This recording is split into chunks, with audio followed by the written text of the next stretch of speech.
Hey everyone, welcome to day 3 of this benefit event for the Ukrainian Academy. My name is Aaron Wendland. I'm Vision Fellow in Public Philosophy at King's College London and a Senior Research Fellow at Massey College Toronto, and it's an honor to be hosting this benefit event. The title of the conference is What Good is Philosophy? The Role of the Academy in a Time of Crisis, and it's meant to generate support for establishing a Center for Civic Engagement at Kyiv Mohyla Academy. This center will in turn provide support for students, scholars, and publicly engaged academics in Ukraine who are doing excellent work in very difficult circumstances. That said, it's my pleasure to introduce our next speaker, Peter Adamson. Peter is professor of late ancient and Arabic philosophy at LMU in Munich. He is the author of Al-Kindi and Al-Razi in the series Great Medieval Thinkers, and he has edited or co-edited many books, including the Cambridge Companion to Arabic Philosophy and Interpreting Avicenna Critical Essays. Peter is also the host of the History of Philosophy podcast, which appears as a series of books with Oxford University Press. The title of Peter's talk is What Good is a History of Philosophy Without Any Gaps? Peter, it's a pleasure to have you here, and the floor is yours.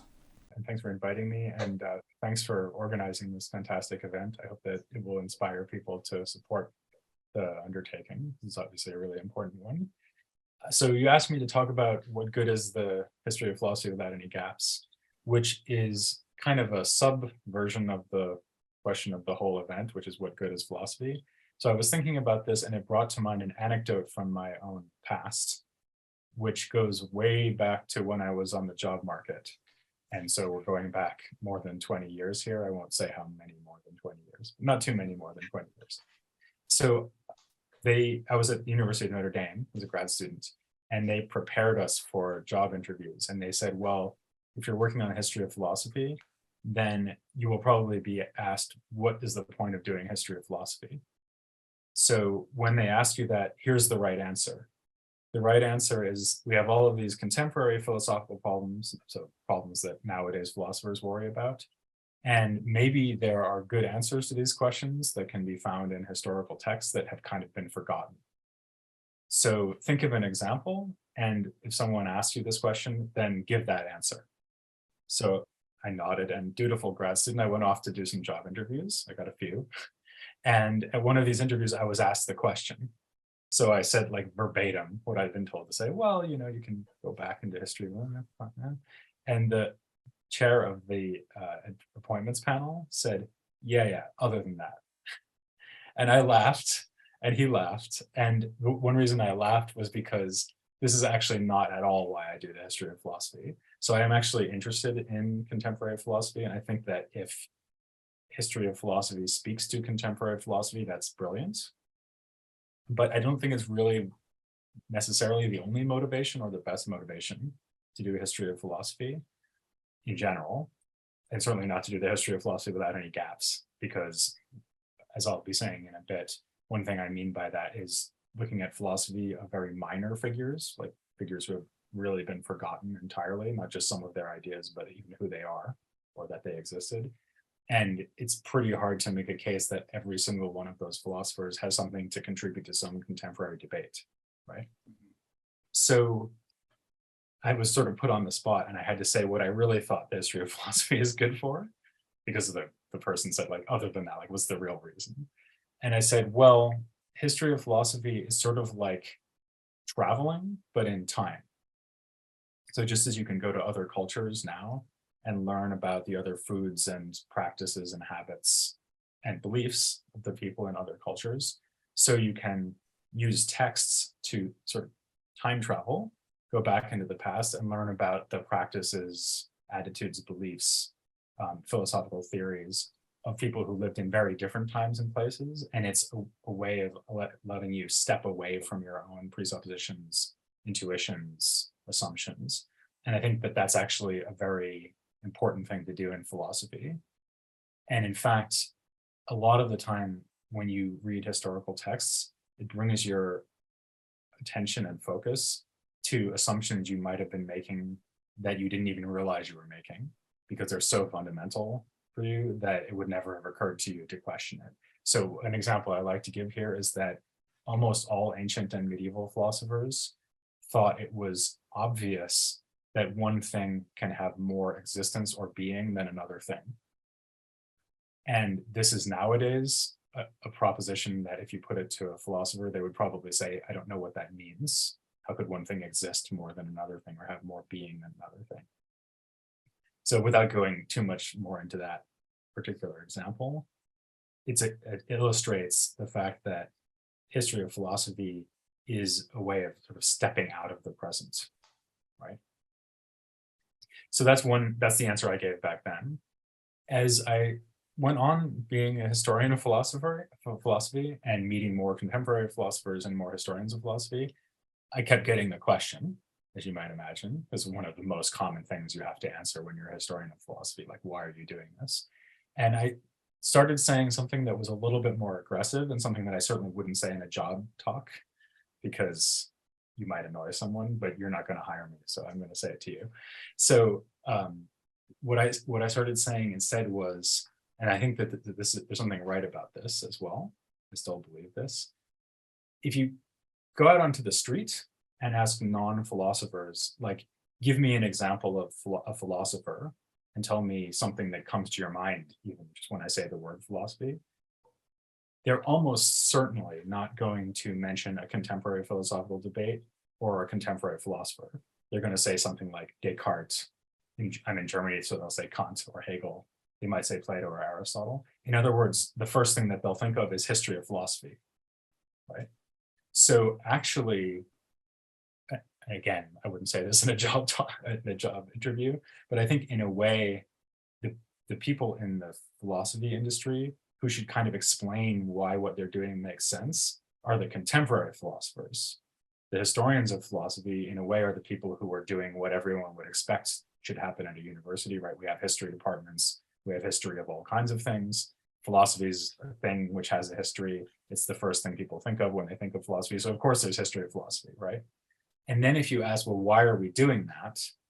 Then I think one good answer could be, well, because it's interesting, right? And so it's intrinsically interesting. And actually this is a deep philosophical point in a way. And it's something that you could get from Aristotle. Speaking of taking good ideas from long dead philosophers. So Aristotle says that some things that we do or value, we do them or we value them because they're a means to some other end. Other things we value just for their own sake. So he has a nice example, which is eyesight. So obviously you use eyesight for all kinds of things, but you don't value your eyesight just because it enables you to like get where you're going or pick out food for dinner or something. You value your eyesight for its own sake. Okay? And he also thinks that philosophy is like that. Philosophy is valuable for its own sake. Knowledge is like that. Knowledge is valuable for its own sake. And in fact, and I think this is maybe in a way why that guy at the job interview laughed. I think that he was a historian of philosophy, and I think most historians of philosophy, the reason they don't think the history of philosophy is some kind of like means end enterprise, which is to serve the tool, or is a kind of tool to serve the purposes of contemporary philosophy, is that most historians of philosophy just think it's incredibly interesting to read about and learn about the history of philosophy and write about it. And so if they give some other explanation of why they're doing it, they're kind of coming up with something like a story to tell other people that might justify what they're doing to them. But ultimately, knowing about the history of philosophy is a kind of knowledge, and knowledge is valuable for its own sake. Furthermore, and now coming on to the more specific topic that I'm addressing here, which is this project that I've been involved in, the history of philosophy without any gaps. So as you said, that's a podcast. It also produces a series of books. And it's a kind of mercilessly detailed, meticulous, but still popularly facing, like for a broad audience, portrayal of the history of philosophy. The idea being to do that for all cultures and times. So it started out with the pre-Socratics, and I've been doing it for now 12 years, and I'm only up to the Protestant Reformation, and I'm up to, episode 400 something. And in addition to that, we've done more than 70 episodes on classical Indian philosophy. I did that with Janardhan Ganeri. I have another co-author now, G.K. Jeffers, with whom I've done more than 100 episodes on Africana philosophy. About a year from now, we'll be starting Chinese philosophy. I'm doing that with Karen Lai. So as this sort of completely comprehensive look at the history of philosophy, but as I say, for a popular audience. And the reason it's called Without Any Gaps is partially because it doesn't leave out cultures and traditions. And so we don't say, well, Chinese philosophy doesn't count. I'm not going to do that. We're not leaving that gap. But actually what I originally meant by it was more chronological. So again, an example I always give is that when I was doing classical Greek philosophy, after doing Plato and Aristotle, I didn't skip from Aristotle to say Augustine or even Aquinas, right? So like the next famous person. I went from Aristotle to the students of Aristotle and Plato. That's the next episode. So literally the next episode after Aristotle was someone who knew Aristotle personally. It doesn't always go like that, like literally generation by generation. But, I had more than 20 episodes on Byzantine philosophy, for example. So it's very fine grained. And again, that would be very difficult to justify if you were trying to say, well, all of this is somehow supposed to solve some problems in contemporary philosophy that you might have. And in fact, in a way, it's hard to justify even on kind of like, oh, well, aren't these all brilliant ideas kind of terms? So it's certainly not the case that only the kind of most famous philosophers have had brilliant philosophical ideas and brilliant philosophical arguments. But in my experience, with some exceptions, famous philosophers are famous really for a reason. And if you want kind of density of brilliant arguments and big insights and jumps forward, that's usually going to be found in someone you've heard of. Not only maybe, so like there's quite a few, for example, quite a few amazing Latin medieval philosophers and Islamic philosophers who are full of all kinds of insights and so on. But it's still true that like Descartes, Kant, Plato, these people are really worth reading, right? They have a lot of good ideas. So if all you wanted to do was find some great philosophy, you could read the famous people. But I think that when you're doing the history of philosophy and taking that seriously as something to value for its own sake, and I kind of assume that my audience values that for its own sake too, like why else would they be listening and reading? I think that you have to treat the history of philosophy seriously as a kind of history that has its own, so philosophy has its own story, and that story is a continuous one.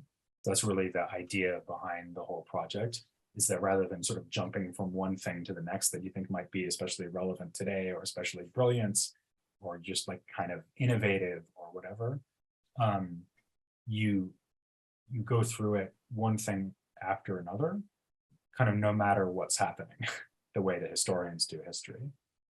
And I think that that does have its own, so as I was saying about Aristotle, right, I think this is something that could be valuable for its own sake, just understanding the history of philosophy. And I think that that's a good way to do history of philosophy if you want to understand it, just like the history of anything else. But that's not the only way I would justify it. So I wouldn't say that the only reason to do this kind of fine-grained, detailed, continuous history of philosophy is because it's just really interesting. I certainly would insist on that. But there's two other things I would want to say in support of it. So the first is kind of an ironic thing, which is that if we're assuming that people think history of philosophy is valuable at all, then they're always going to say, oh yeah, of course we should try to understand Plato and Aristotle and Aquinas and Descartes and Kant and Bertrand Russell, right? So we want to understand the famous people, but I don't really care about the non-famous people, right? So you could imagine someone who is willing to concede that history of philosophy is interesting and important, but not willing to concede that you need to do it without any gaps, because they think that just doing the highlights, so-called highlights, is enough. So one problem with that actually is that you probably don't know enough. I mean, almost no matter who you are, you don't know enough about who the great philosophers might be, like who are the greatest Indian philosophers, or who are the greatest Africana philosophers. And I've learned a lot about the history of philosophy in all of these areas I've covered that's changed my views about who are major thinkers. But even leaving that aside, if all you wanted to do was understand the people you kind of already thought were major figures, then actually you need to understand the context leading up to them. So for example, you really can't understand Descartes unless you understand the history of scholastic philosophy, because that's what he was reading.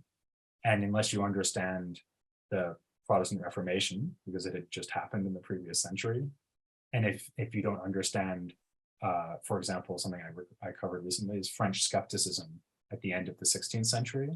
So Montaigne, who's quite famous, but also Charon and Sanchez, these are all philosophers who worked in skepticism right before Descartes in the same country, right?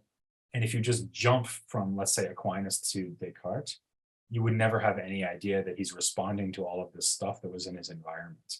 And that always turns out to be the case because, of course, great philosophers don't just sort of drop out of the sky like from another planet. They're always responding to this very complicated field of intellectual influences and debates and so on. Also, non-philosophical things, like, as I said, the Protestant Reformation is an absolutely crucial thing to know about if you want to know about Descartes, right? So obviously he's Catholic, but he's working within a version of Catholicism that's very much under pressure from the Protestants. Okay, so that's one reason, is that even if you were only interested in the major figures, it turns out that to understand the major figures, you need to understand the minor figures. But then there's another reason, and this kind of brings us all the way back around to like, well, what might the history of philosophy do for us today other than just being interesting?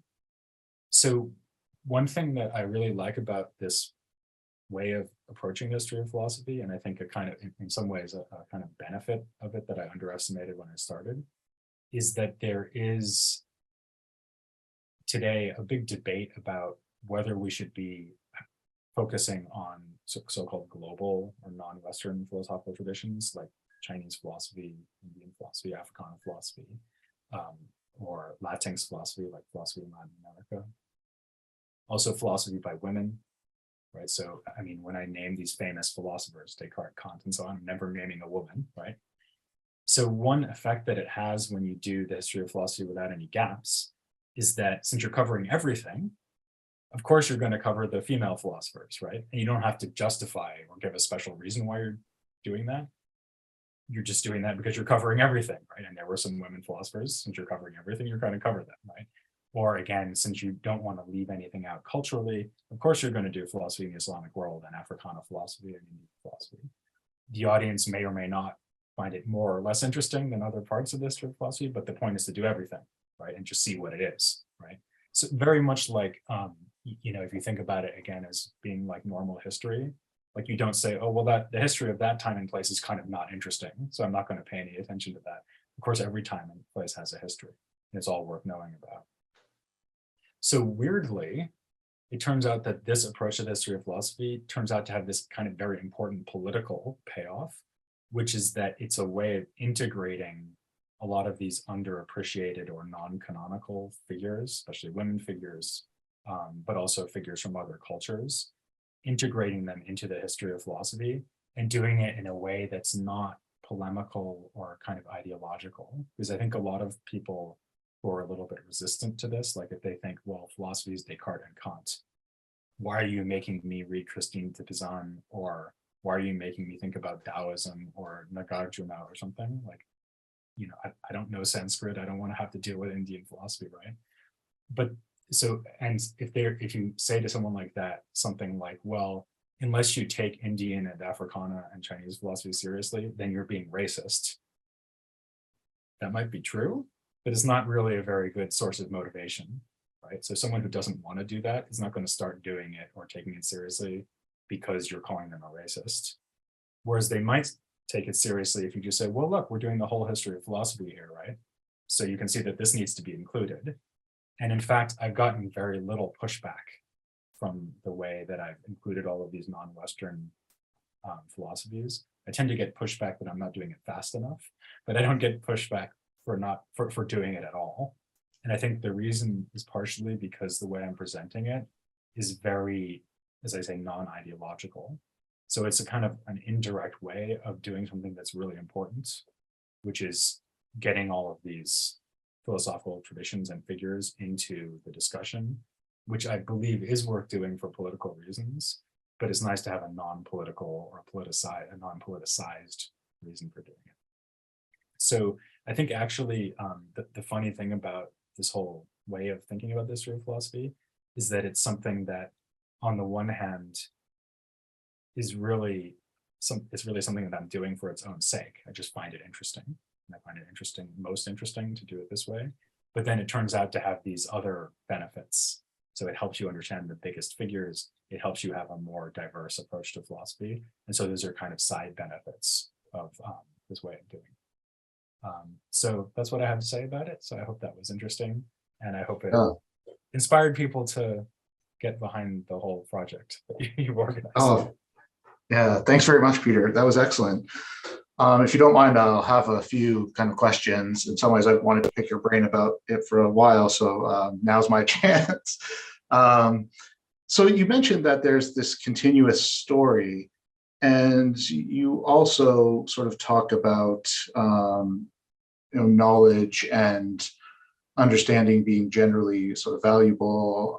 And I wonder if there's something like a unity in this history of philosophy without any gaps, or maybe a better way to start with this question is, on the one hand, you talk about when you started talking about the value of the history of philosophy for current philosophy. One of the things you said is it's like traveling to a different culture. And this helps us see that the assumptions that we take for granted aren't necessary, right? You could get on by doing things differently.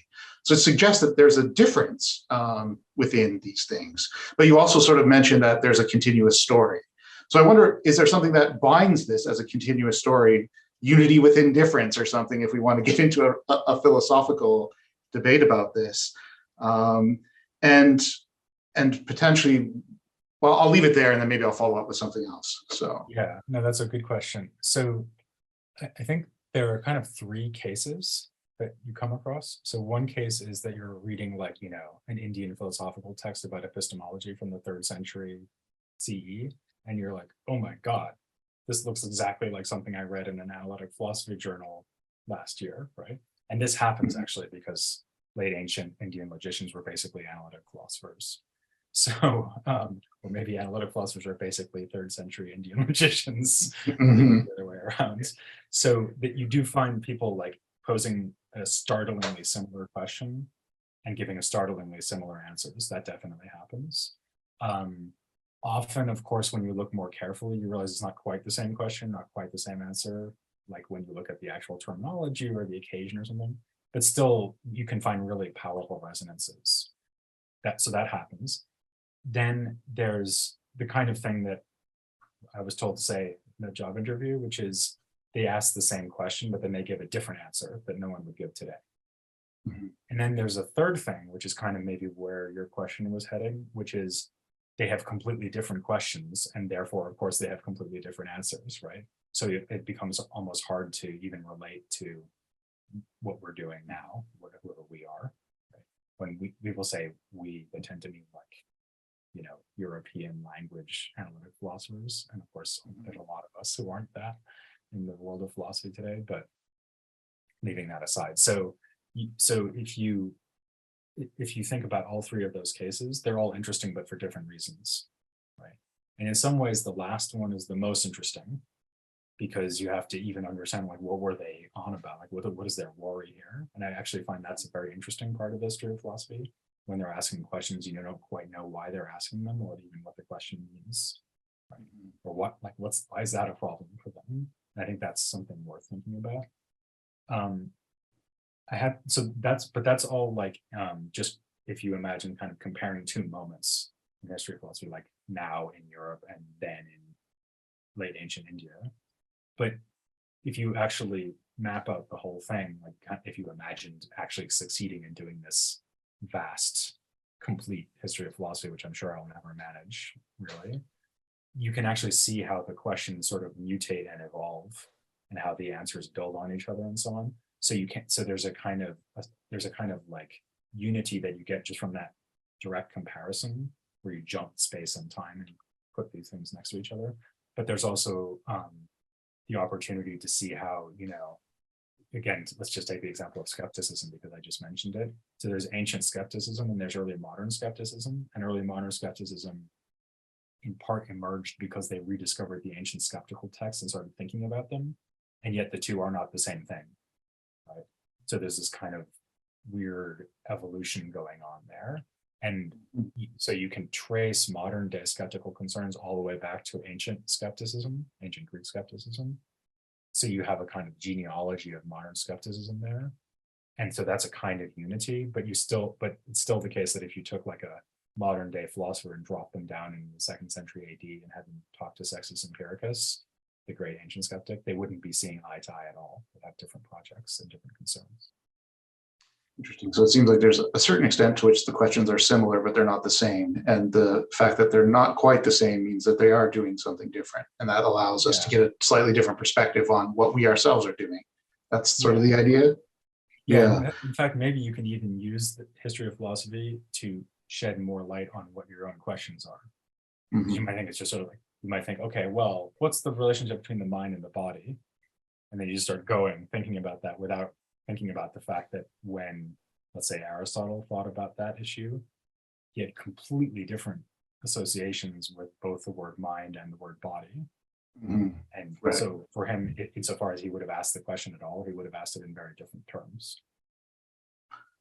Okay, I have one more quick follow-up, drawing on something you actually just sort of mentioned. Maybe it hinges on whether or not we're asking the same questions or similar questions. But you mentioned evolution, and I wonder if you think there's something like progress being made throughout the history of philosophy, or evolution, or what would be the difference between evolution and progress? Yeah, that's a really good question. So, I mean, I think that a lot of people who are skeptical about the history of philosophy, the reason they're skeptical about it is that they kind of assume that all of the good philosophy has survived somehow. So the bad idea, because they think that philosophy is like a science, right? Like a physical science. So just as all the bad physics has been discarded and the good physics has been kept, and the good physics only goes back a couple 100 years, so all the good philosophy has stuck around, the bad philosophy has been rejected, and the good philosophy has probably only been happening for about a couple of 100 years, right? And so actually this kind of like very strong belief in progress in philosophy tends to go along with a rejection of the history of philosophy. So you might think that someone like me wants to sort of distance themselves from the notion that there's progress in philosophy. And I do think that it's a little bit hard to know what progress in philosophy would look like, right? Because philosophy, for most philosophical questions, aren't testable the way that scientific questions are. And so it's hard to see when you would be in a position to say, well, this whole way of thinking about something philosophically is just fruitless. We should just discard it, right? Like, what would it be that would put you in a position to say that Buddhism is not worth thinking about anymore? It's sort of hard to imagine that, right? Mm-hmm. So, and in fact, one could even go more relativistic than that and think that it's not even possible to completely reject a philosophical point of view that you're not inhabiting yourself because you don't share its assumptions and so on. So I do think there's some reason to be skeptical of progress in the history of philosophy just on principle, but there's a couple of other things I would say about it that are maybe more interesting. One is that when people say that they assume that all the good philosophy is kind of the philosophy that's being done now because it survived, right? Or that it's compatible with modern science or something like that. It's very rare that these are people who know very much about the history of philosophy, even in the European tradition, never mind European, Africa, Indian, Chinese, right? So if someone says to me, well, I just assume that all historical philosophy is kind of a waste of time, I'm always tempted to say something like, oh, okay, so why exactly do you think that Adamson's proof of the existence of God doesn't work? Right? And of course, they don't know what that proof of the existence of God is, right? Or it's even something more obscure, right? So, I mean, there's a lot there. To me, that idea smacks very much of rejecting something without knowing anything about it, which seems like a rather unphilosophical position. Right.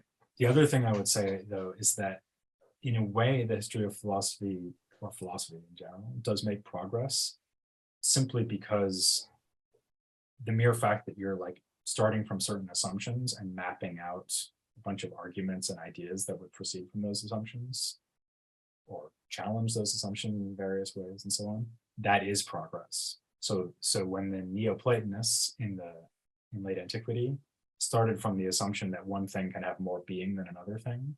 And then they worked out all the implications of what it would mean to say that. They were making progress. Now, you might not like the starting assumption, but it's still a lot of knowledge they created because they sort of showed you what it would look like if you started with that assumption, right?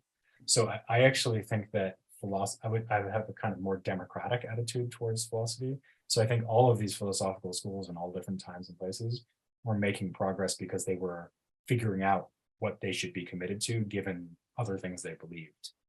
Now, if you don't share their beliefs, you might not care so much about that.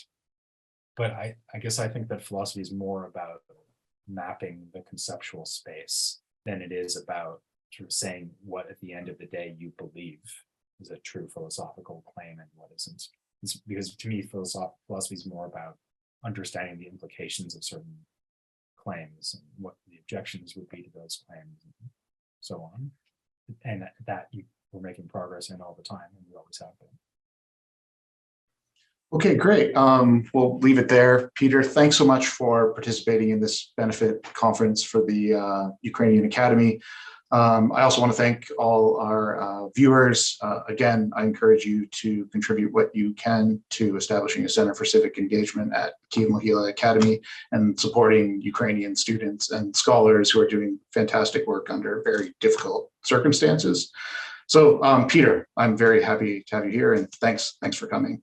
Thanks so much. And I hope that everybody gives generously.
Thanks everyone for attending this benefit event for the Ukrainian Academy.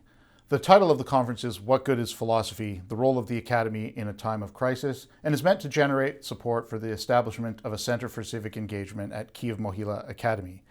This center will provide support for students, scholars, and publicly engaged academics in Ukraine who are doing fantastic work under very difficult circumstances. We'll put some information up on the screen for those who can contribute after the talk, and I very much encourage you to give what you can. With that said, it's my pleasure and honor to introduce Angie Hobbs.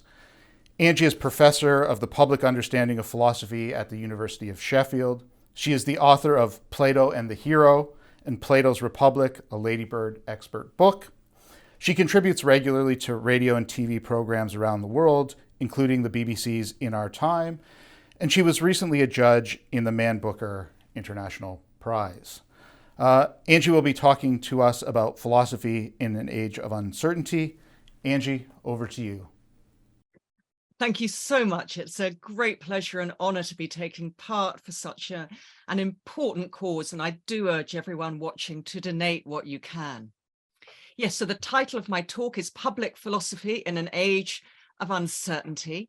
And my plan is to start by very briefly outlining how I became interested in philosophy, particularly ancient Greek philosophy, and how I relate my academic work to my public philosophy role, particularly in the light of recent challenges.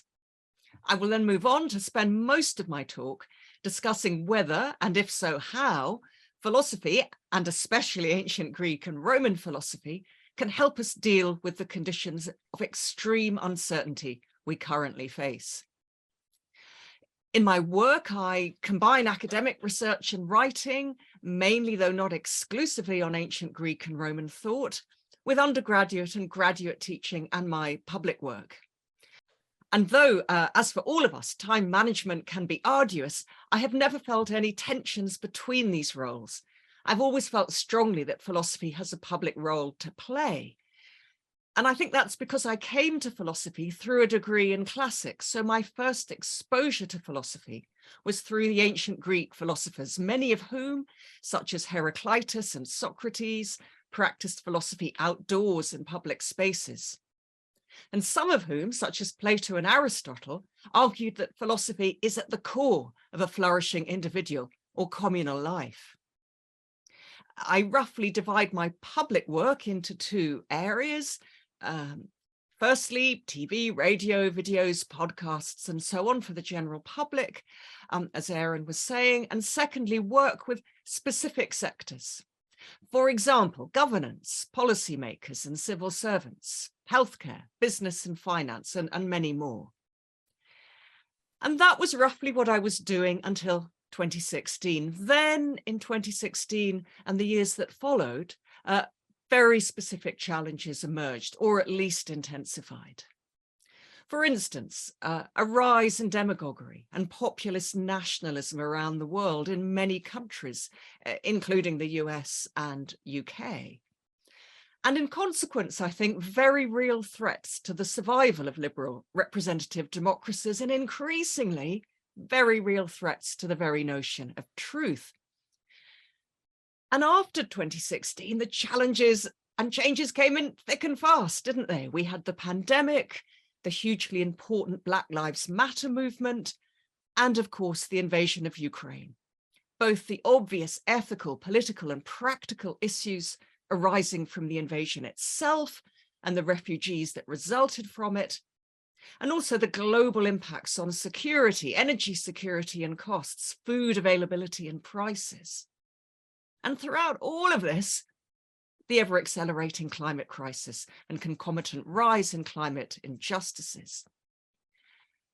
So in response, I concentrated much of my public work on trying to address some of these challenges and changes, often using my ancient Greek specialism as a resource. I'll just give two examples here.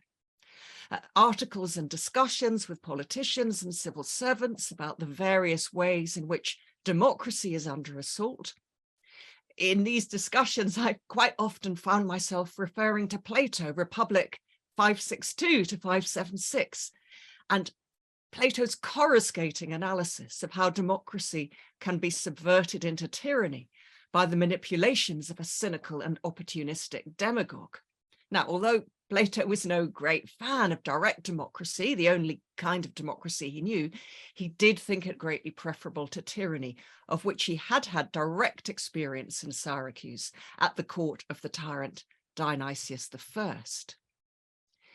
Secondly, in response to the pandemic, I've recently been doing work with the UK National Health Service on how the pandemic has exacerbated inequalities in access to planned care and how these inequalities might be addressed. And in this work, I've been suggesting ways in which an updated version of the ancient Greek concept of flourishing, of which more later, an updated version of that might sometimes be helpful at a number of stages in the care pathway, particularly in respect of the prioritization of waiting lists. Now, these very different problems and challenges all, I think, have one common thread: uncertainty. We simply do not know exactly how any of these situations are going to develop or exactly what kind of impact they're going to have. They have forced us to confront the uncertainty of our individual and collective lives. Now, uncertainty is, of course, always true of the human condition, but recent and ongoing events have intensified at least our subjective sense of uncertainty, a sense probably increased, I suspect, by ever-burgeoning social media. So I started to think hard about uncertainty. Can philosophy, and in particular ancient Greek philosophy, help at all? And in any case, is uncertainty always bad? Now, I want to make it clear that in talking here of uncertainty, and indeed of certainty, I'm not in search of a technical philosophical definition of either, nor am I exploring, for example, how certainty relates to knowledge. These are all very important questions, but they're not my immediate concern. What I'm interested in here is how we use the terms of certainty and uncertainty in our everyday speech. And it's clear that although at root certainty and uncertainty always refer to epistemic situations, in our everyday language, we use each term in roughly two ways. Certainty can refer to the quality of being reliably true. In other words, the focus is on a state of affairs, or it can refer to a firm conviction that something is true. In other words, the focus is on how we think and feel about a state of affairs. And clearly these two focuses in our everyday speech can apply to uncertainty as well. Now, in researching this, I found out that land surveyors, in fact, make things nice and simple by talking of, and I'm tempted to follow, but in fact, I think this simplicity might be misleading. As I say, I'm not today discussing how subject and object interrelate technically here. I simply want to see whether philosophy, and in particular ancient Greek philosophy, can help us with both uses of uncertainty.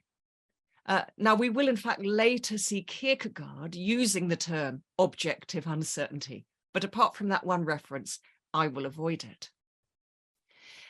In respect of states of affairs, philosophic analysis and argument can help us cut through the confusions, half-truths, falsehoods, and plain lies and deceptions to work out which things, perhaps rather few things, are true and which are not. Plato's distinction between sophistry and philosophy is very helpful here, I think. A distinction he explores in dialogues such as the Gorgias, the Republic, the Sophist, and many others. Sophists are aimed to win the argument, to defeat their opponent by whatever means, fair or foul.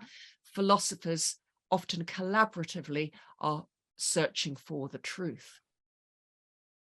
Philosophy can also help clarify muddled arguments and false ethical choices which misrepresent a situation. In a world so polluted by confused conspiracy theories and deliberate attempts to obfuscate and deceive, this role of philosophy is absolutely vital if democracy, or indeed any quality of life, perhaps humanity itself, is to survive. To take just one example, in the various freedom debates which arose in response to the pandemic and public health measures such as social distancing, masks, and vaccinations, philosophy can help us understand that there is a profound difference between my taking risks with my own health and my taking risks with other people's health and lives. It can help us understand the different freedoms at issue here and the tensions that can arise between them. Part of the tension results from the difference between what are often known as positive and negative freedom. For the root of this distinction, we should turn to Plato's Gorgias and the distinction drawn there in 466 following between doing what you feel like doing in the moment, that's moi doke plus infinitive in the Greek, and doing what you rationally choose to do, boulamai plus infinitive in the Greek, a choice based on accurate information and reflection. Also, in respect of states of affairs, philosophic work on agency and responsibility from Aristotle on can help us work out which of them are at least partly under my control. I can, for example, help reduce the spread of a virus by getting vaccinated, opening windows, socially distancing, and wearing a mask. In doing so, I might play a tiny part in reducing the chances of the virus spreading and hence mutating. But of course, I cannot control exactly what forms any mutations might take. And philosophy can help us not simply to analyze the situation and work out which aspects of it we can at least partly control or influence. The training it provides in thinking through counterfactuals and imaginative hypotheses can also help us to foster the creative imagination and mental suppleness to work out ways forward. Now, many disciplines, of course, can do this, but philosophy is definitely one of them, and its creative potential is often undervalued. Ancient Greek philosophy, I think, is an especially rich resource here.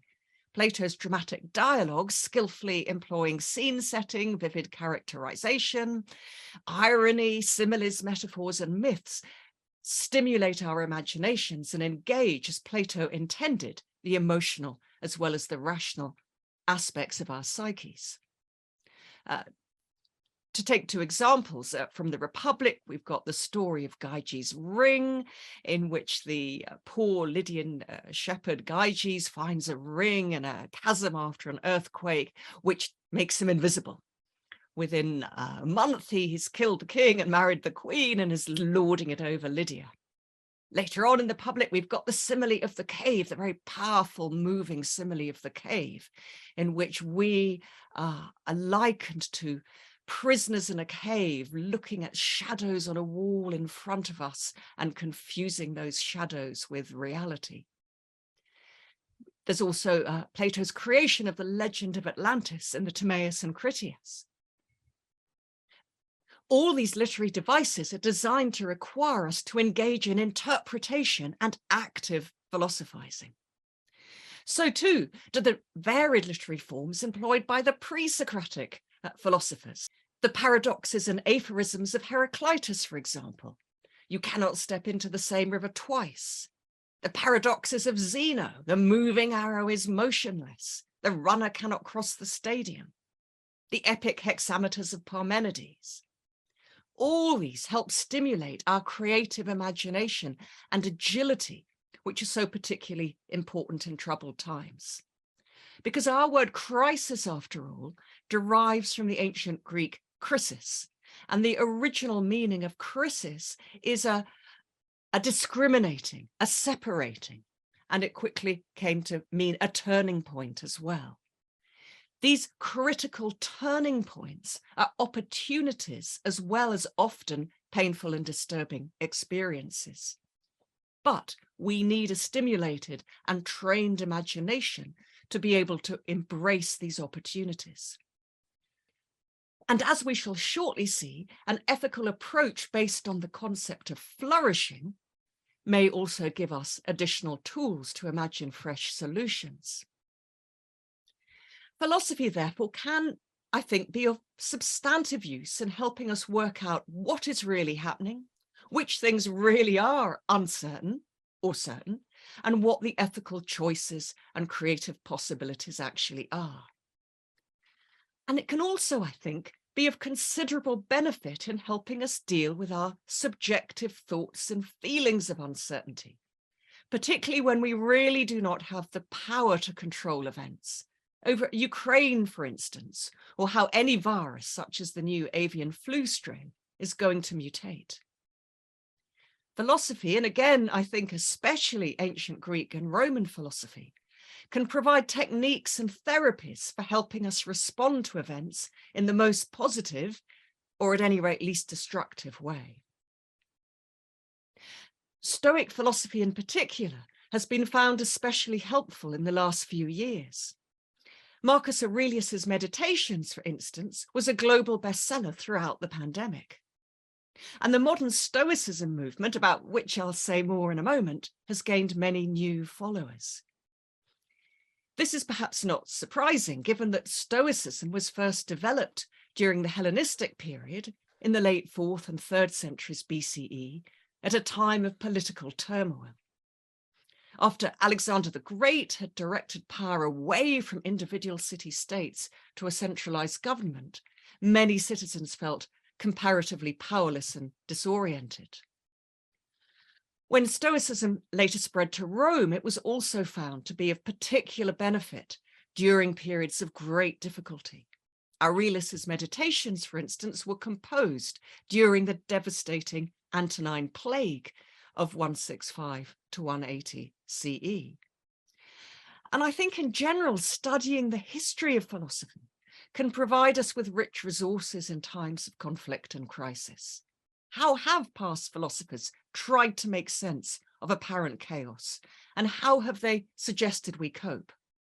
How have they embraced the opportunities to create a better society in the necessary rebuilding?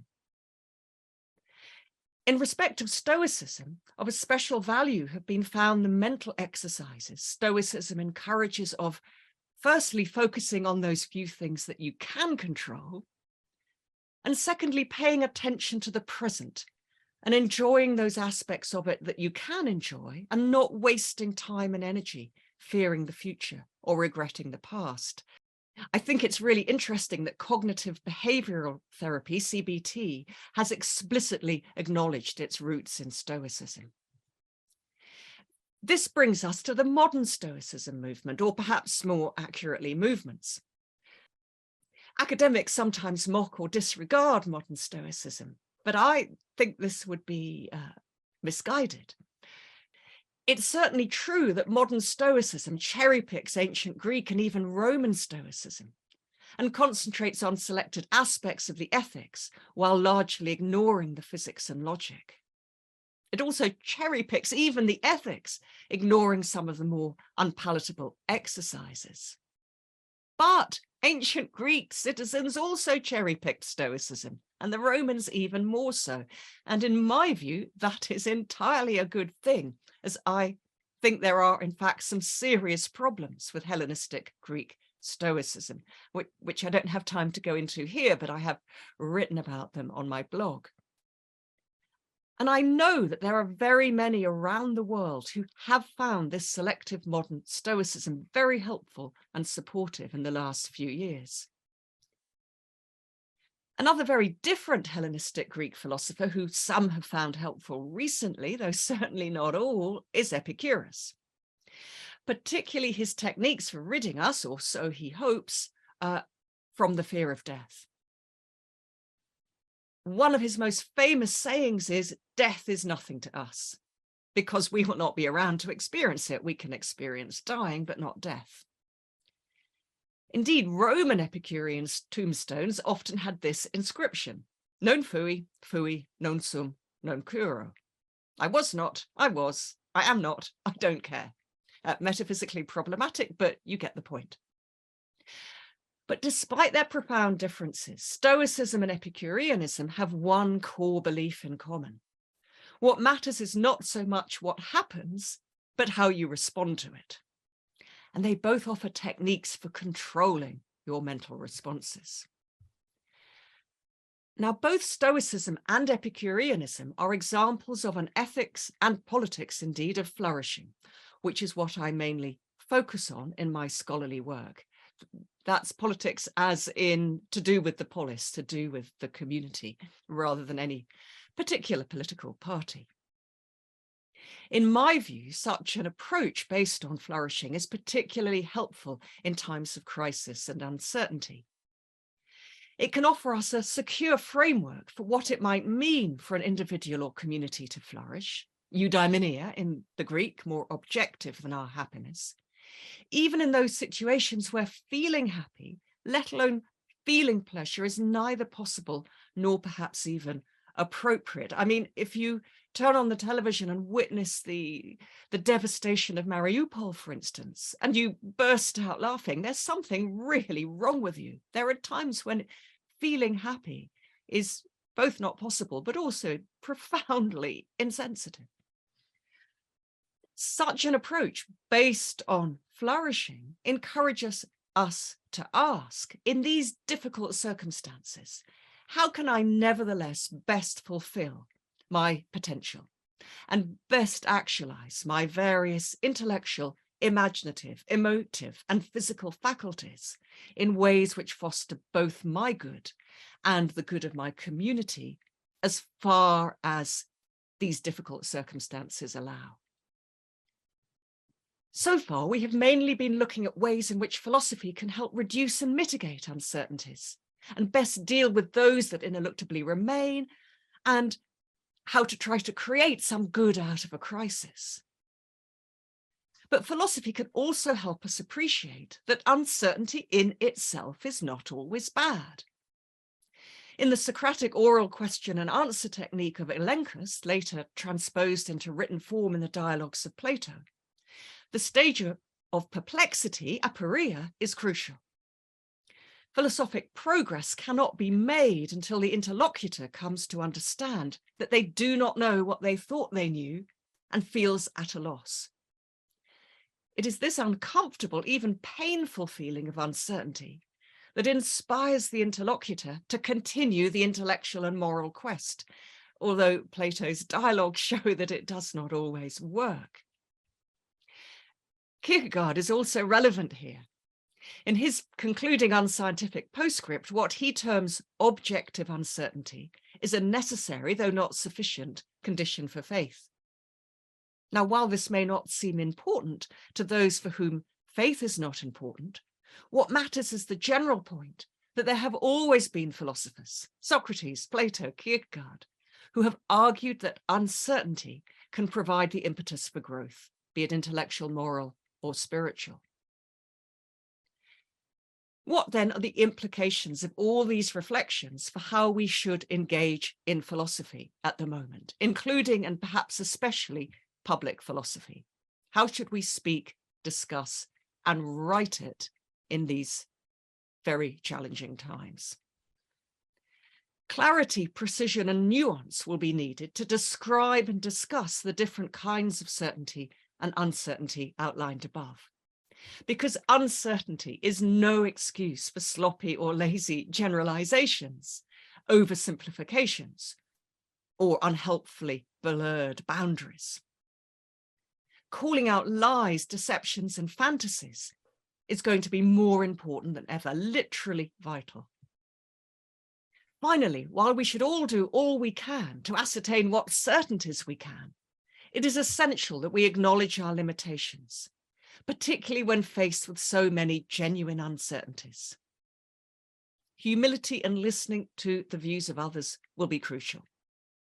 Again, Plato is helpful here, I think, because although the character of Socrates in his dialogues is hardly a model of humility, Plato's works do model good practice in philosophic dialogue. A dialogue aimed at discovering truth together rather than vanquishing one's interlocutor.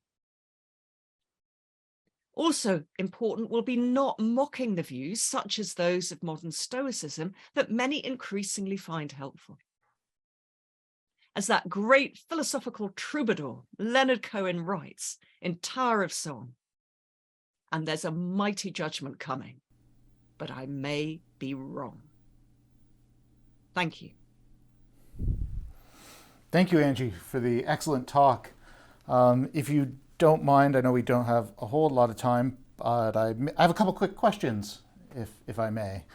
So maybe the first is to go back to the beginning of your talk, which is sort of the relationship between Plato and, I guess, democracy, and the extent to which you draw on Plato and democracy, because as you mentioned, Plato isn't exactly a Democrat.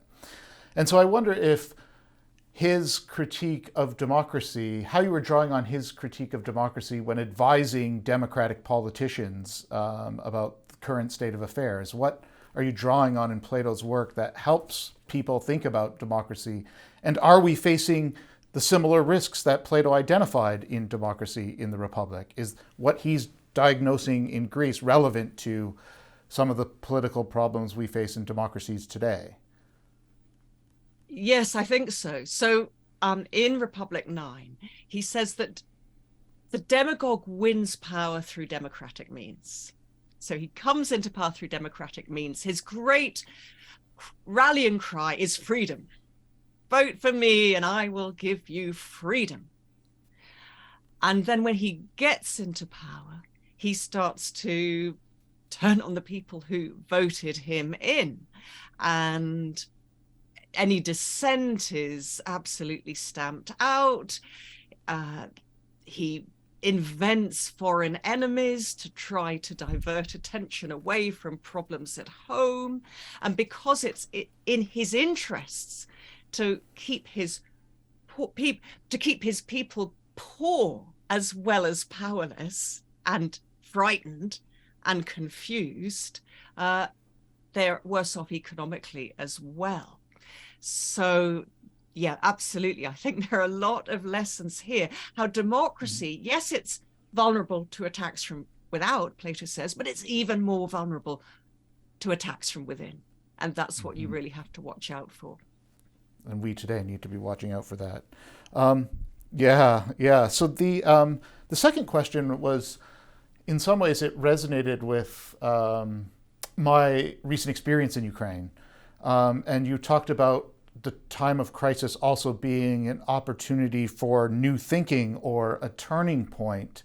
And people in Ukraine see this as, in some ways, a turning point. It's a very difficult and challenging circumstance, but people on the ground are thinking, what comes next? What does our future look like? Here's an opportunity to reimagine ourselves as a result of this crisis. And so I wonder, you talked about crisis as being this opportunity for philosophy to help us think through new things. What kind of work does philosophy do in particular in those circumstances? I think you said just a little bit about it, and maybe I want you to say a bit more about how philosophy can help us at these turning points think of new possibilities, or what work it does in that, as opposed to potentially other disciplines. Yeah, so I would go back to my particular interest in the ethics and politics of flourishing here. In this case, the politics of flourishing. So you need to imagine, what kind of future do you want for your country? You need to have a goal to work towards. I'm a great believer in, one, having a really clear vision of where you want to head, what you think a flourishing communal life would look like, but also being extremely practical about what precise incremental steps are needed to work towards it. So you have the big vision, but then you are very pragmatic about, this can only be done, a step at a time. We're working in the direction, but you need to know what direction you're working in. You need to know what kind of society you want to end up with, and in a one in which the individual citizens feel included, feel embraced, in which potential of intellectual, emotional, aesthetic, all sorts of physical, sporting, all these kinds of potential can flourish. Mm-hmm. And so philosophy gives you the content of that vision. This is what you're... Yes, it can help you think that through, but then it can also work out some of the means end reasoning that you need to do to get towards that vision. Right. Well, Angie, I want to thank you for your time today and for participating in this benefit event for the Ukrainian Academy. I'd also like to thank our viewers for participating, for listening. I encourage you to contribute what you can to this initiative, and there'll be some notes about how to do so after the talk. And Angie, I just want to say thanks again for your time. Thank you so much. It's been a huge pleasure and an honor. And yes, please, please donate. You could not donate to a more important cause. Thank you.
All right, thanks everyone for attending What Good is Philosophy, a benefit conference for Ukraine. I'm Aaron Wendland. I'm Vision Fellow in Public Philosophy at King's College London, and I'm hosting this benefit event for the Ukrainian Academy.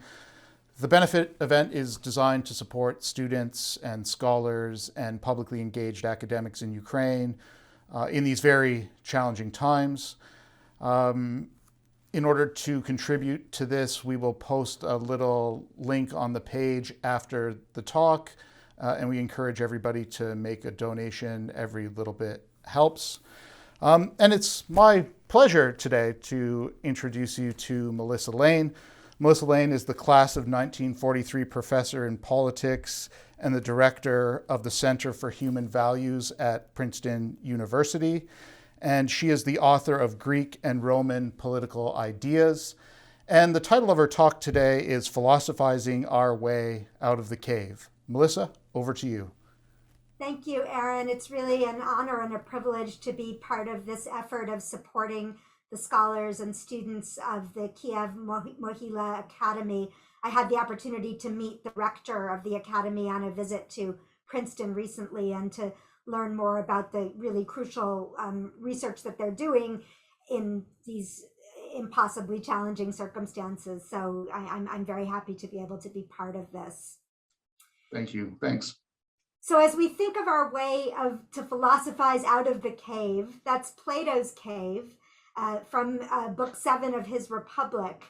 And Plato invites us to imagine a released prisoner who had been trapped in a cave, who returns to a society that they've come to now see as fundamentally deluded and trying to point out the error of the existing ways.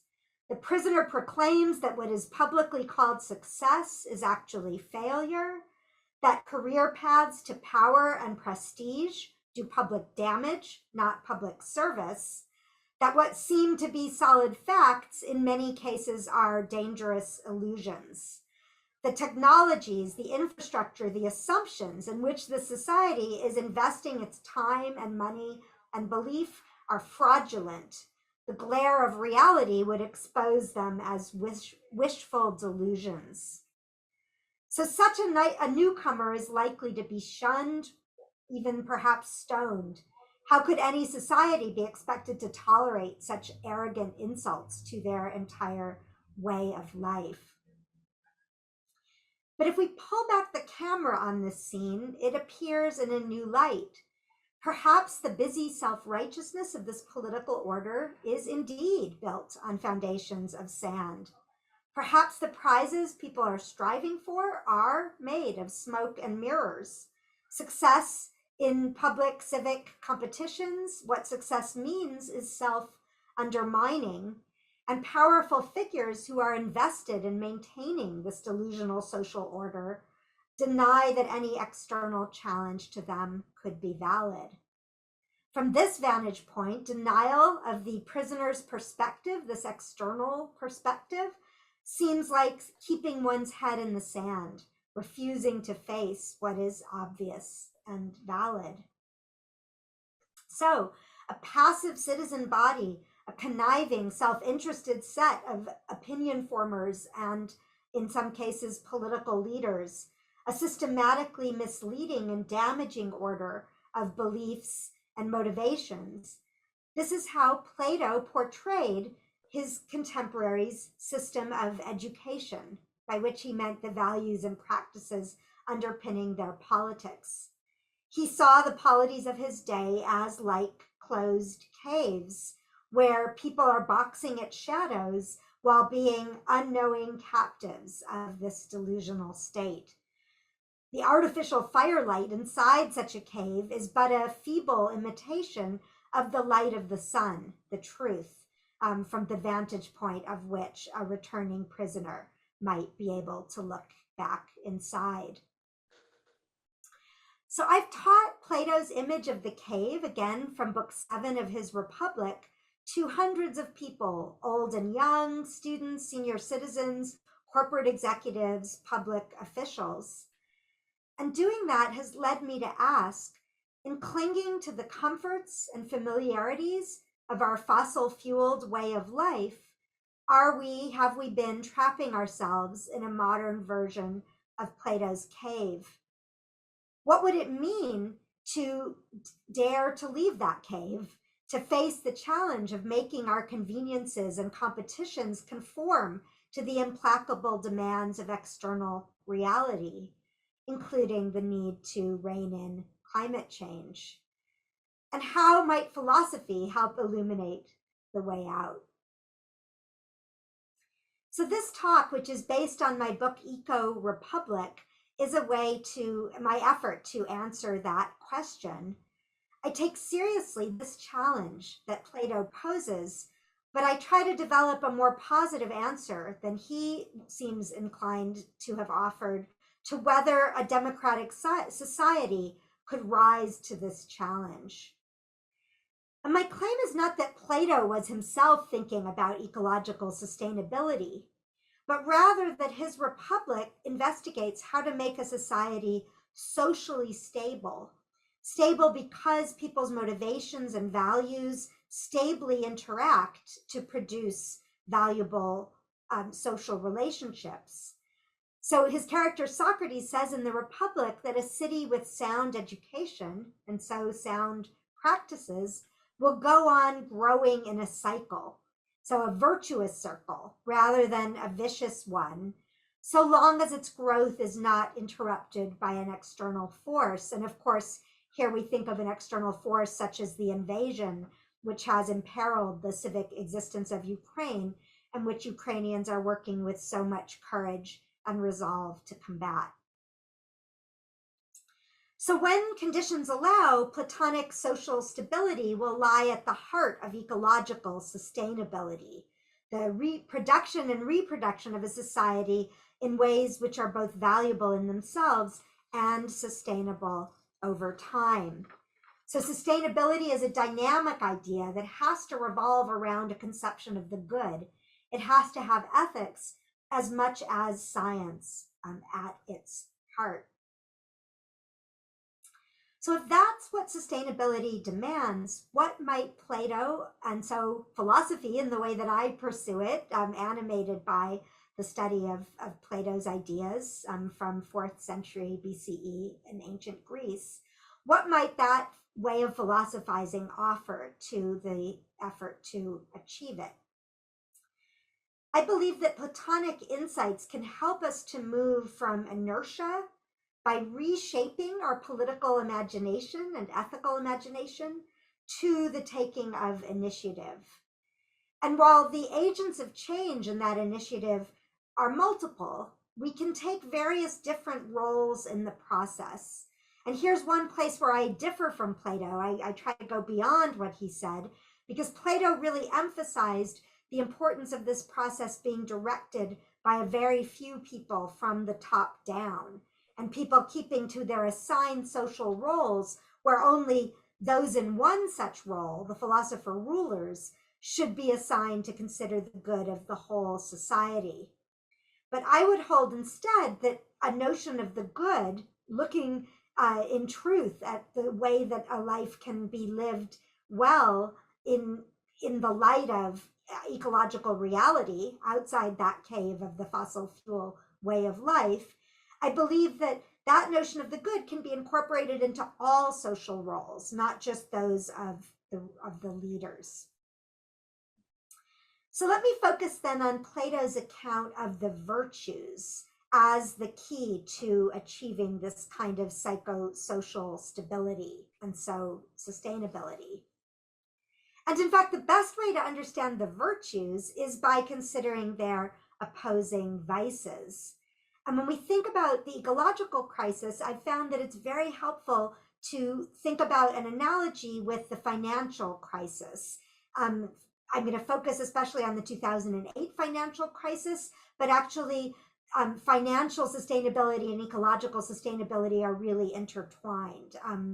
Climate change threatens the sort of financial underpinnings of insurance, of the costs of coping with climate change. And so the two crises are really, I think, crucially intertwined. So one New York Times columnist looking at the financial crisis causes in 2008 referred to them as hubris and greed and heedlessness. And she added that some of the players who provoked the meltdown were downright stupid. And I was very struck that these were each of them a vice that was known to the ancient Greeks.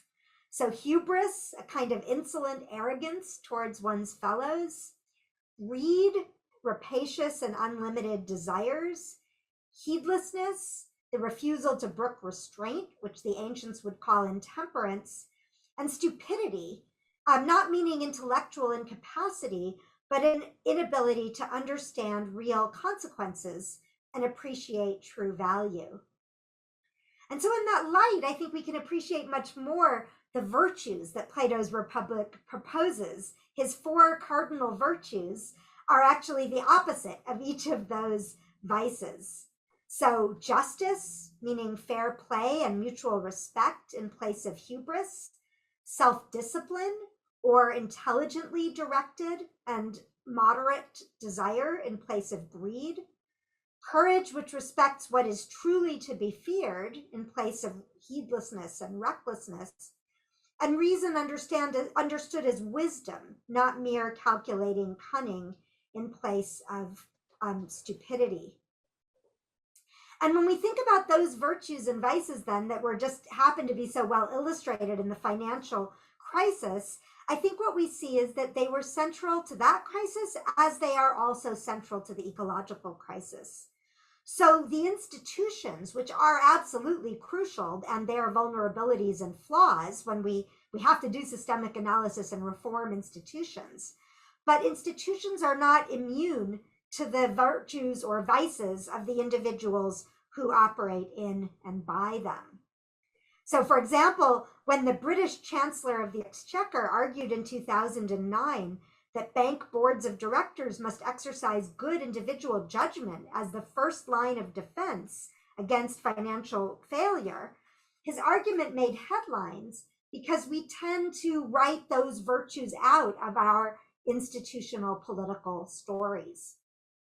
So I find as a philosopher that Plato has helped me to learn and to find language to articulate what can otherwise risk escaping our political notice, namely that individual virtues and initiatives are crucial in achieving a truly sustainable and social order.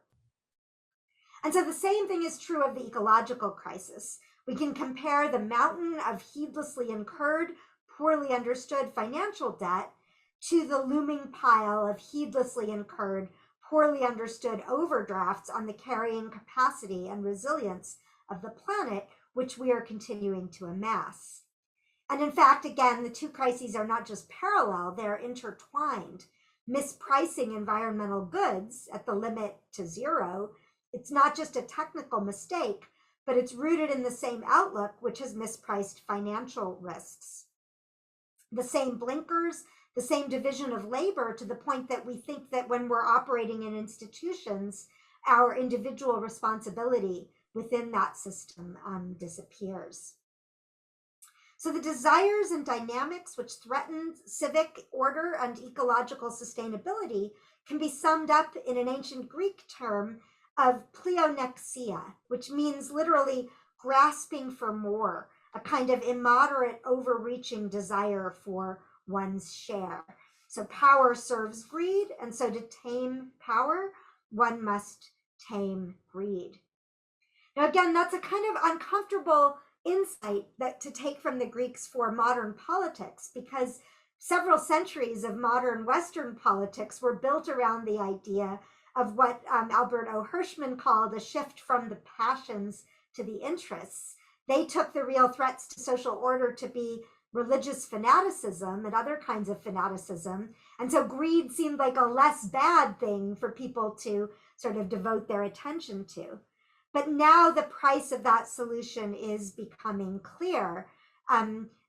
What was the solution that could help to provide social peace if people made money rather than fighting each other for fanatic causes is now part of the problem.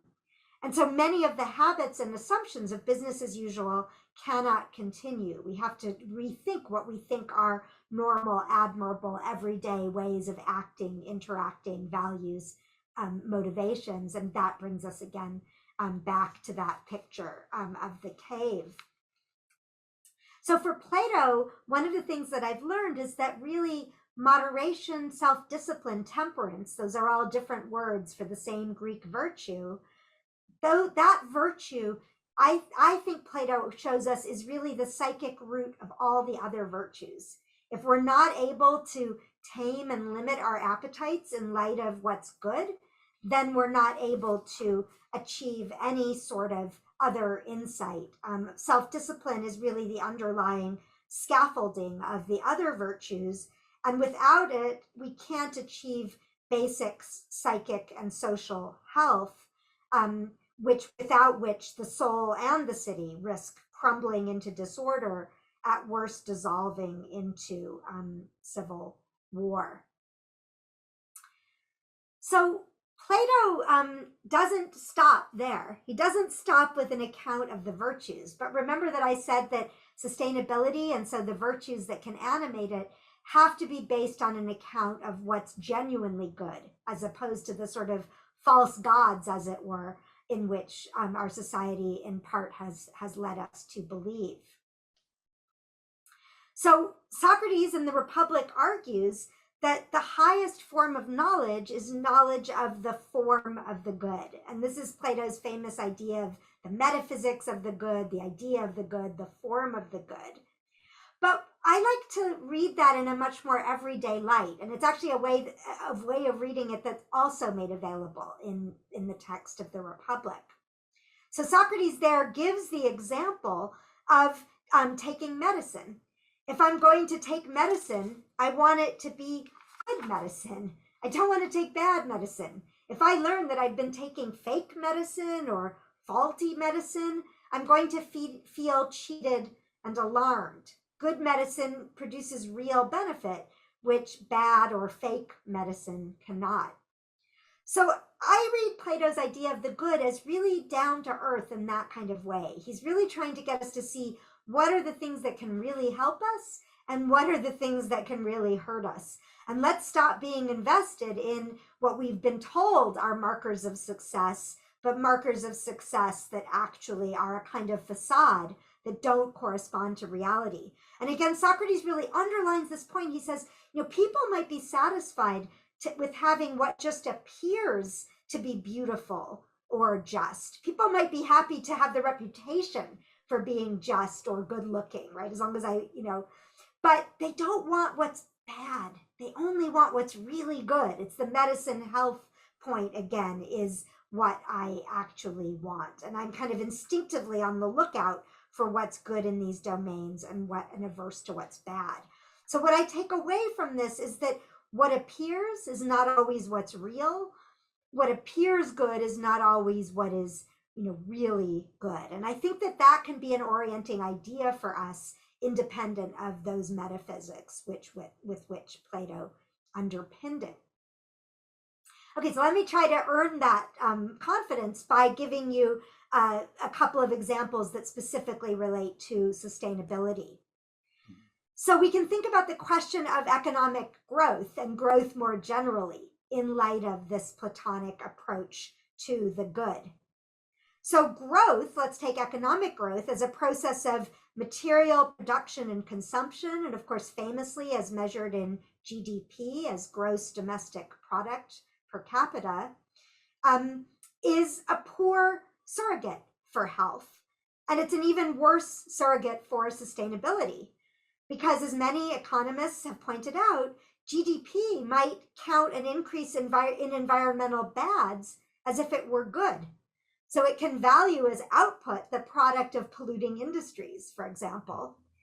And then it might fail to count as some goods goods that are really good. So for example, greater time spent by parents with their children, that doesn't get registered on traditional methods of GDP. So Plato actually uses this metaphor of growth, and he thinks about plants in the Republic. So plants can only grow if they're exposed to pure sunlight. If you give them sort of flawed light, they're not going to grow to be able to photosynthesize. Just so, Plato wants to argue we need exposure to the true good. So we might say growth has to make sense. It has to be meaningful.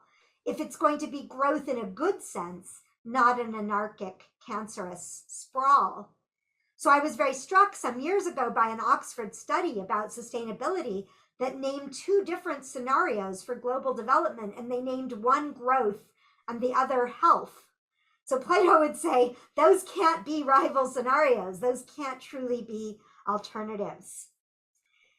And another example, another way in which we can kind of operationalize this Platonic insight is with the ecological economist Herman Daly, who's also looked at this question of what does economic growth mean? How should we measure it? And Daly's suggestion is we should stop treating production of any kind as a good. We should think of it as a cost that we're seeking to minimize. So that would turn the ideology of GDP again on its head. And it would suggest that only consumption and growth, which are appropriately limited and balanced by consideration of sustainable limits, can maintain health of the body, of the ecosystem. Any other notion of growth is nothing but a hedonic con, meaning a con from the standpoint of view of what's truly pleasurable or ultimately then what's good. So let me conclude with another moment in Plato's Republic, when his Socrates reflects on a transformation in Greek social norms in the following terms. He says, "What reason had proved best lost its absurdity to the eye." And that's how philosophy can help us out of the cave. What reason proves best, we can come to see as not an absurd proposal, not something unthinkable on the terms that we have been brought up to live by and to take for granted. We can come to see it in a new light, in the light of the sun, the light of the true good. Arguments and also art, film, fiction, new practices of solidarity can change the way that we see the world, what we count as reasons and what we see or don't see as ridiculous. So it can help us to embrace change, to be willing to make it, to be first movers or second movers or third movers, and not to it be inhibited by the social conventions that we've inherited.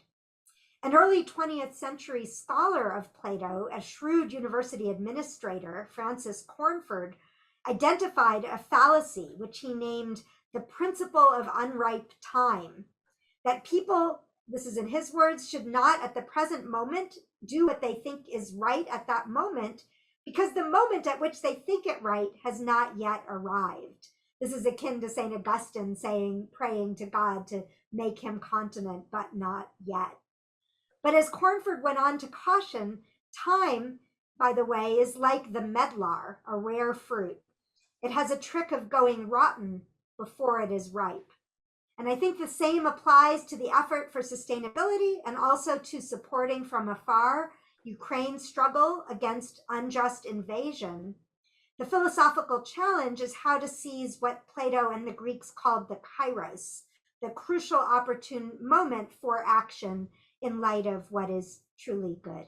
Thank you. Thanks very much, Melissa. I'm hoping that this benefit conference is happening at the right time and we're doing what we can to help the Ukrainian Academy at their real challenging moment for them. So I have a couple questions. Maybe we'll just get in one here, but it's sort of, there's this idea in the Republic when we suggest that philosophers are going to be kings and everybody laughs at the idea of philosophers being kings. And I wonder if what you're suggesting here is that we're stuck in this cave. We don't see the environmental crisis that is facing us, precisely because we're stuck in a cave. All of us, or most of us, are stuck in this cave. And I wonder, on this sort of Platonic reading that you're offering, does this mean that we all need to become philosophers to come out of this cave? Because if they're laughing at a few people being philosophers and ruling, what about the idea of everybody being philosophers in order to, maybe that's even more hopeless than just having a few philosopher kings. So I don't know, I guess maybe the more serious version of that question is, to what role do we require everybody to have sufficient knowledge about what's happening in order to get out of this crisis? And then maybe what role does philosophy have in giving that knowledge?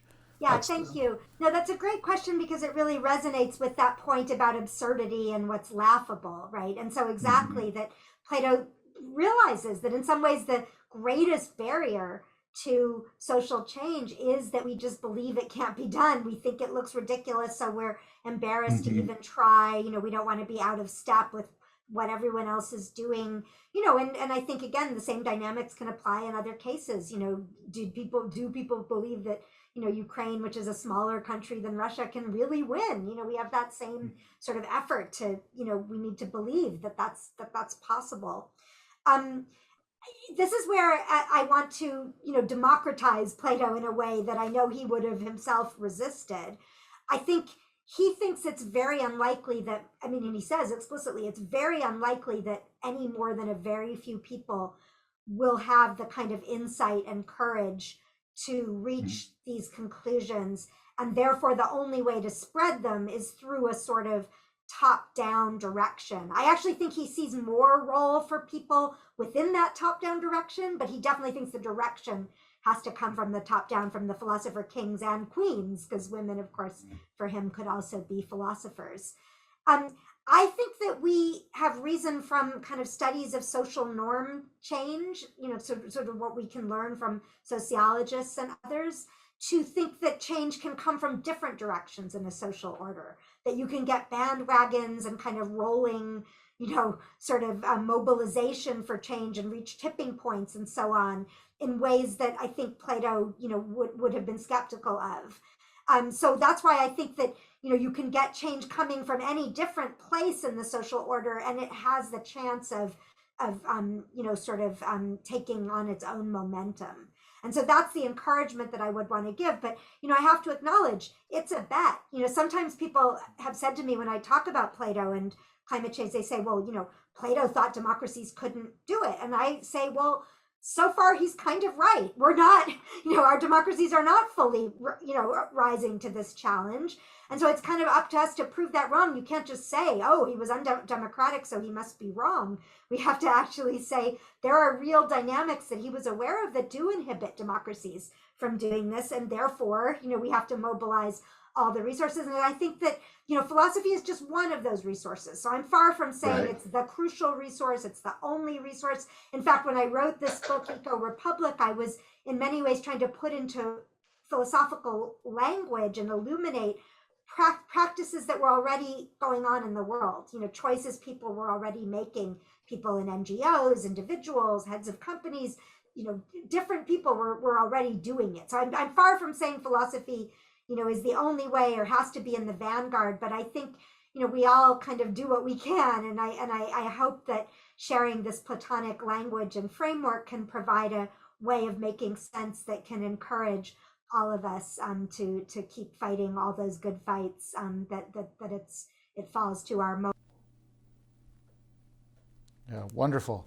Well, thanks again, Melissa, for participating in this. And I want to thank all our viewers for participating. We're going to put a screen up right now with all the information for people to contribute to establishing a Center for Civic Engagement in Ukraine, and for supporting students and scholars and publicly engaged academics in Kyiv. So we appreciate you making the time, Melissa, and I appreciate every contribution from all our viewers out there. Thanks again. And thank you for all your efforts for this cause. Thanks, I really appreciate it.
Thanks everyone for attending this benefit event for the Ukrainian Academy. The title of the conference is What Good is Philosophy? The Role of the Academy in a Time of Crisis. And it's meant to generate support for establishing a Center for Civic Engagement at Kyiv Mohyla Academy. This center in turn will support the work students, scholars, and publicly engaged academics are doing in Ukraine under very challenging circumstances. And I encourage everyone who's attending this event to contribute what you can. With With that said, it's my pleasure and honor to introduce Tim Williamson. Tim is the Wykeham Professor of Logic at New College, Oxford, and a Fellow of the British Academy. He is the author of Knowledge and Its Limits, Vagueness, The Philosophy of Philosophy, and Doing Philosophy, From Common Curiosity to Logical Reasoning. He has written popular philosophy pieces for the New York Times, the New Statesman, and a series of other publications. The title of his talk today is Debating the Good. Tim, thanks very much for coming and participating in this benefit event, and over to you. Well, thanks very much. I'm very glad to be involved in this event. So what I want to do to start with is just to reflect a bit on the question that the whole conference is raising: what good is philosophy? Which, of course, is a question that's often asked in a somewhat skeptical spirit. I mean, doubting that philosophy is much good.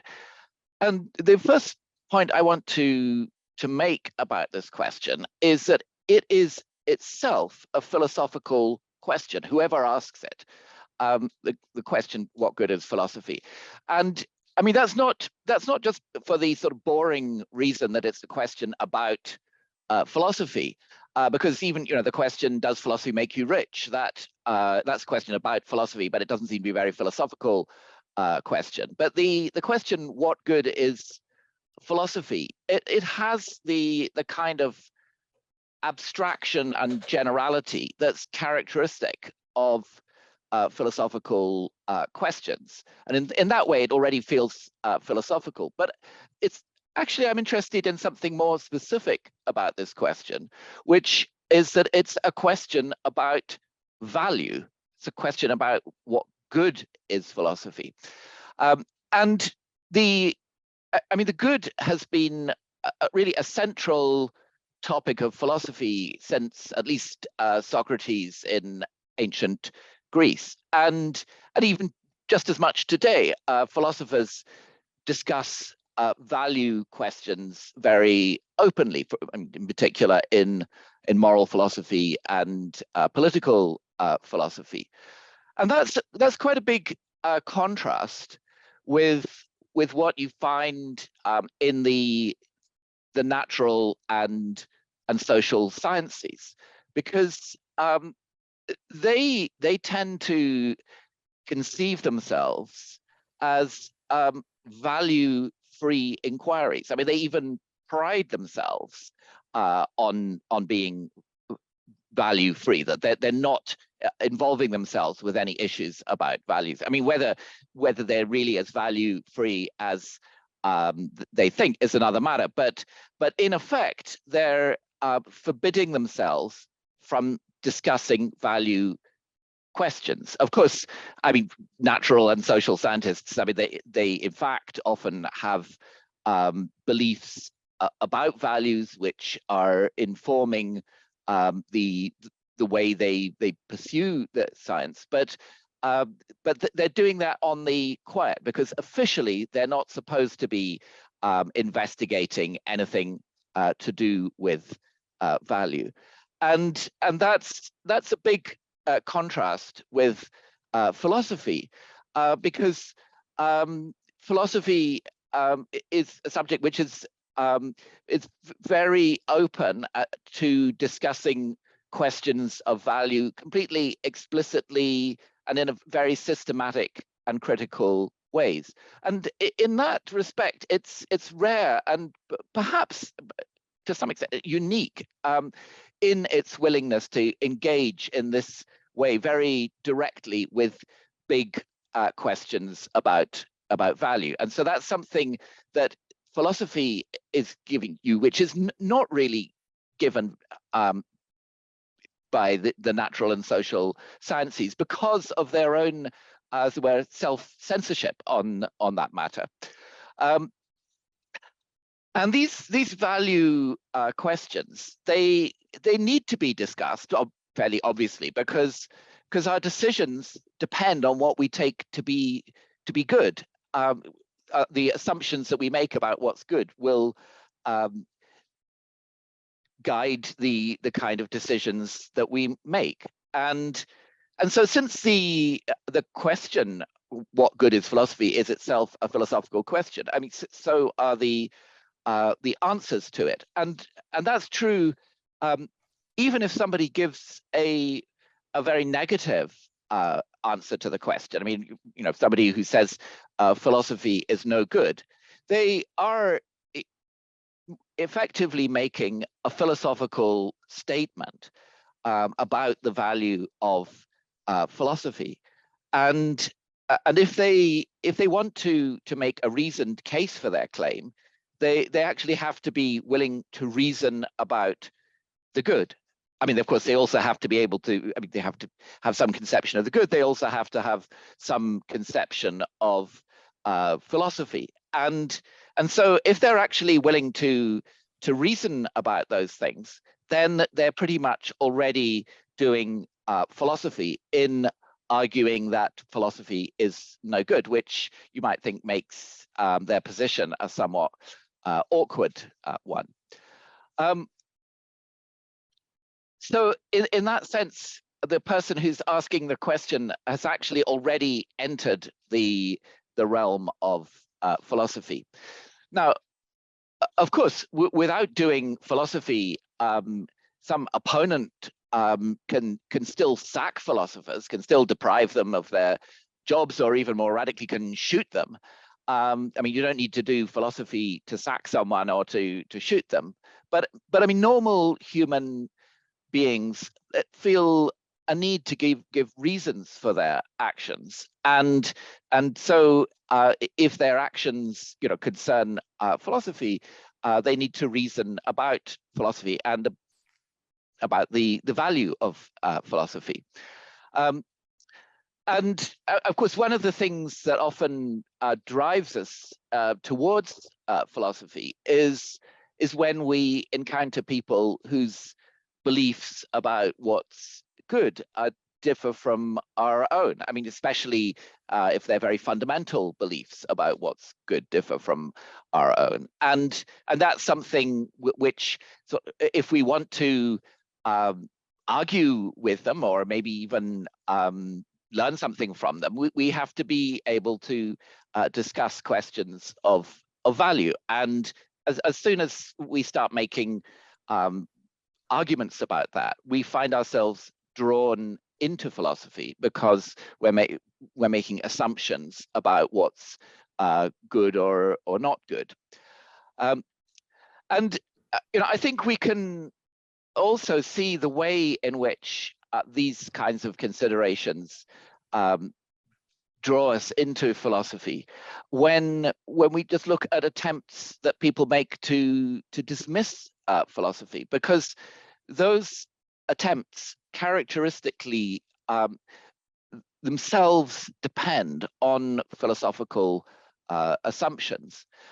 So, for example, some people don't like philosophy because they claim that philosophy can't provide knowledge, and of course they have to argue for that in some way, and arguing about that might involve them in making assumptions about what knowledge is, about how it's possible to get knowledge, and then arguing that philosophy doesn't qualify on those grounds.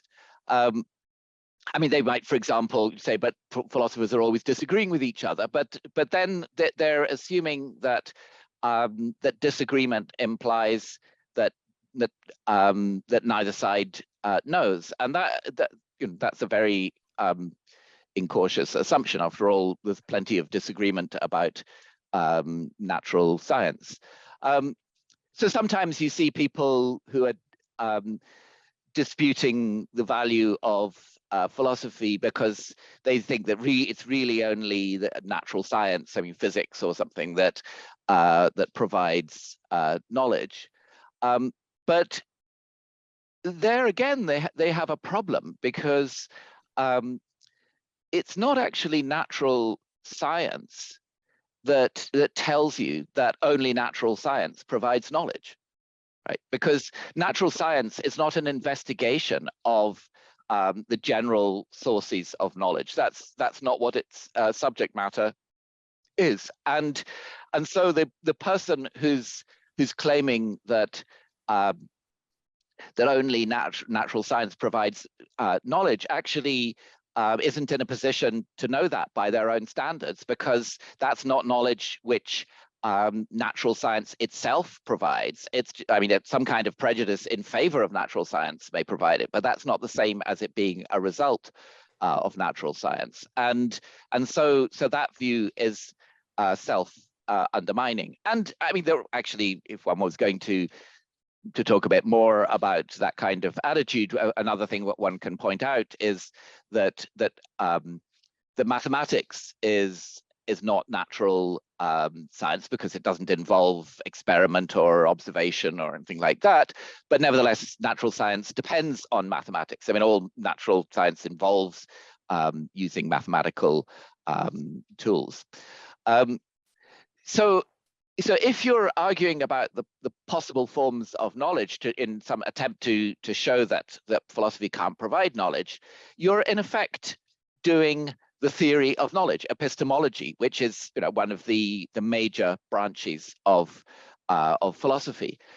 So that's an example of the way in which the attempt to dismiss philosophy itself gets involved in doing philosophy, and in practice often doing philosophy extremely badly. But I mean, of course, you can dismiss philosophy just by as we're yawning, or saying that's boring. But if you actually want to argue that it's not valuable, it's very hard, maybe impossible, to do that properly without getting involved in doing philosophy yourself. So another example of that point is sometimes people complain, they say that philosophy talk is meaningless. I mean, that if you actually listen to philosophers talking or read or look at a philosophy book, it's not. I mean, of course, it's not meaningless by ordinary standards in the sense of being complete gibberish. It's not like as if you had a monkey at a typewriter. It's something that you can read, but of course there might be quite complicated sentences in it, and there might be some technical terms that you don't understand until you've looked them up, just as there are in any branch of inquiry. But if somebody wants to insist that nevertheless, in some way, this kind of philosophy is in some deeper way is meaningless, then they have to start thinking about the standards for meaningfulness, and that will involve them in thinking and talking about the nature of meaning. Because if they don't do that, they're in no position to argue that philosophy talk is meaningless. And so that would pull them into doing, in their talking about the nature of meaning, they would be doing the philosophy of language, which is another major branch of philosophy. So that's another way in which the attempt to deny the value of philosophy can easily become self-defeating, in the sense that you need to be doing philosophy in order to provide the kind of reasons for those claims, as opposed to just dogmatically making them. I mean, we might also consider the complaint that you quite often hear, that philosophy is of no practical use. So, of course, if you think about moral and political philosophy again, the studying value, they certainly have made a difference. So, for example, the idea of human rights is an idea that came out of philosophy in roughly speaking, the 17th century, and that's certainly made a difference and continues to make a difference. And at the moment, in Oxford, where I work, there's an institute for the ethics of AI, for artificial intelligence, and the philosophers are playing a central role in that, because there's a very urgent need to think about what kind of ethical standards and moral risks are involved in the recent development of artificial intelligence. And as I say, the philosophers are central to that institute, again, because it's philosophers who are the ones who study ethics most systematically. I mean, my own field, and that's what I'm a professor of, is logic, and there's really very little need to argue about the practical importance of logic, because if you study the origin of computers, you find that computers came out of work done in the 1930s by logicians like Alan Turing, who was solving a very abstract problem in logic. But in order to solve it, Turing had to develop the conception of a universal computing machine, which is what we now call a computer. And then during the Second World War, of course, he was involved in building a computer which enabled the deciphering of the German communications, and played a significant role in the Allied cause during the Second World War. So I mean, the idea that philosophy is somehow just completely divorced from practical considerations is just a mistake. I mean, it's kind of difficult to know in advance which bits of philosophy are going to have practical consequences, but when they do, they can have, in the long run, very large practical consequences. So just to sort of round up, I would say that a society that didn't ask philosophical questions would lack curiosity, and it would be a rather dogmatic society, because it was one that wasn't interested in questioning its assumptions about value, but about also about knowledge and meaning and so on, in the ways that I've been talking about, and not interested in seeing whether it could maybe think about these things in better ways, and simply not wanting to ask very general, basic questions about ourselves and the world that we live in. And of course, that doesn't mean that everyone ought to be a philosopher. There's some kind of division of linguistic labor that means that, as it were, some people could do that, and you don't have to do it if you don't want to. But we're all in some way part of the same society as people who are asking those questions, because I don't really believe that there's any human society of any size where no one is asking philosophical questions, and of course, whether they're professional philosophers is another matter. But even children, in effect, ask philosophical questions. I mean, children go through a phase of asking the question why, and many of the why questions that children ask are philosophical questions, and they're very often very good questions, which parents know that it's very hard to give them good answers.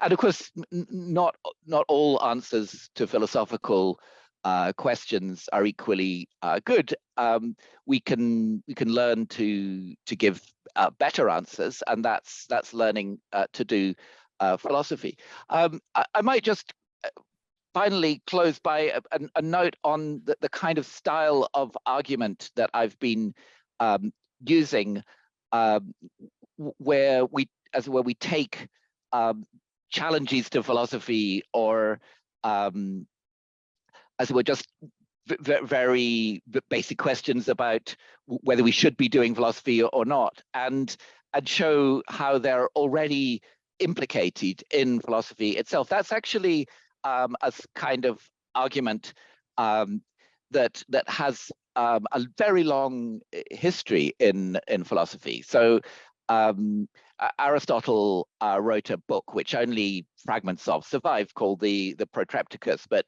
in that that was his invitation to philosophy, and he was in effect using that style of argument about people who are asking whether they should be doing philosophy. And a more recent example would be the metaphysician F.H. Bradley, who argued that the people who denounce metaphysics, if they do it in any systematic way, they just have a rival metaphysics of their own, which is their basis for denouncing metaphysics. So the conclusion is that philosophy is something that it is hard to get away from, and sometimes the harder you try to get away from it, the more you find yourself driving towards philosophy. Thanks very much. Thanks very much, Tim.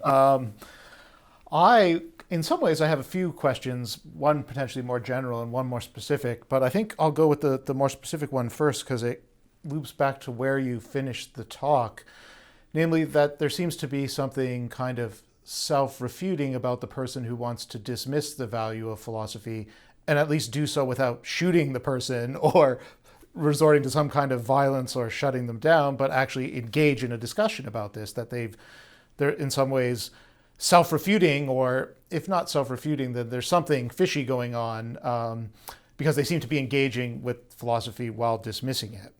So they're engaging in an argument.